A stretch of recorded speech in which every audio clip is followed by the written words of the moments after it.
జీవమార్గం వీక్షకులకు ప్రభు పేరిట శుభములు తెలియజేస్తున్నాను. ఈరోజు మరొక మంచి విషయాన్ని మనము ధ్యానం చేద్దాము. అదేమిటంటే, దేవుడు మానవుడిని ప్రేమించి ఎంతో విలువైనదిగా ఈ ప్రాణాన్ని ఇవ్వడం జరుగుతుంది. జీవమును ఊపిరిని దేవుడు దయచేస్తున్నాడు మానవుడి యొక్క మేలు కోసం, మానవుడి యొక్క మనుగడ కోసం. అలాంటి విలువైన ఈ ప్రాణాన్ని మనము నిర్లక్ష్య పెట్టకూడదు అని దేవుడు కోరుకుంటున్నాడు.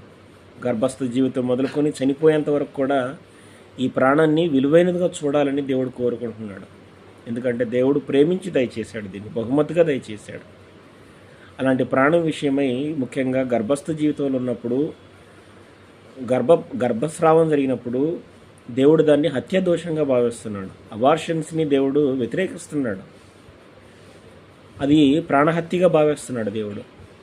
ఎవడైనా కొత్తగా ఇల్లు కట్టుకున్నప్పుడు ఆ ఇంటి పెట్టగోడ లేక పైనుండి ఎవడైనా పడిపోయినప్పుడు కూడా దానిని ప్రాణహత్యగా భావిస్తున్నాడు దేవుడు. కాబట్టి ప్రాణాన్ని దేవుడు ఎంత విలువైనదిగా ఎంచకపోతే ఈ విధంగా భావిస్తున్నాడు. కాబట్టి ప్రసంగి గ్రంథకర్త అంటున్నాడు 7వ అధ్యాయంలో, నీ కాలమునకు ముందుగా నీ వేళ చనిపోదు అని ప్రశ్న వేస్తున్నాడు. కాలానికంటే ముందుగా మనం ఎందుకు చనిపోవాలి? దేవుడు మనకంటూ ఒక నిర్ణయ కాలాన్ని ఇచ్చాడు.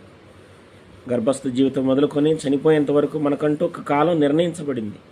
ఆ నిర్ణయించబడిన కాలం అంతా కూడా మనము సంతోషంగా సమాధానంగా బ్రతకాలని దేవుడు కోరుకుంటున్నాడు. ఆరోగ్యంగా బ్రతకాలని దేవుడు కోరుకుంటున్నాడు. దీన్ని నిర్లక్ష్య పెట్టొద్దు. దీన్ని నిర్లక్ష్య పెడితే అది హత్యాదోషంగా భావించబడుతుంది. చాలామంది ఆత్మహత్యలు చేసుకుంటున్నారు.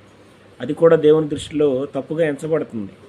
ఎందుకు ఆత్మహత్యల వైపుగా వెళ్ళిపోతున్నారు యువత అని అంటే, ప్రాణం విలువ తెలియకపోవడమే. యేసుప్రభు వారి దగ్గరకు మనల్ని నడిపించే కారణం కూడా ఇదే అన్నమాట. ఏంటి అంటే, అనేక మంది తమ ప్రాణాలని పోగొట్టుకుంటున్నారు. లోకమంతా సంపాదించుకొని ప్రాణాన్ని పోగొట్టుకుంటున్నారు. అయితే మనల్ని మాత్రము ప్రభు దగ్గరికి నడిపించే కారణం ఏంటంటే, ప్రాణమునకు విశ్రాంతి లభిస్తుంది అంటున్నాడు. నా యొద్దకు వచ్చి నేర్చుకుని మీ ప్రాణములకు విశ్రాంతి దొరుకుతుంది అంటాడు యేసుప్రభు వారు.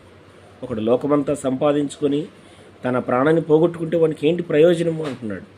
కాబట్టి మనకు ప్రయోజనం కలుగునట్లుగా ప్రభువుని వద్దకు నడిపించబడి మన ప్రాణాన్ని మనము దక్కించుకోవాలని, మన ప్రాణాలకు విశ్రాంతి లభించినట్లుగా మన జీవితాన్ని కొనసాగించాలని కోరుతున్నాను. చాలామంది దీర్ఘకాలిక వ్యాధులతో బాధపడేటప్పుడు చస్తేలే ఏమవుతుంది, ఎలాగూ పోయే ప్రాణమే కదా, ఇలాంటి మాటలతోటి ప్రాణాన్ని నిర్లక్ష్య పెడుతుంటారు. వాటిని అదుపు చేసుకోవడంలో విఫలమవుతుంటారు.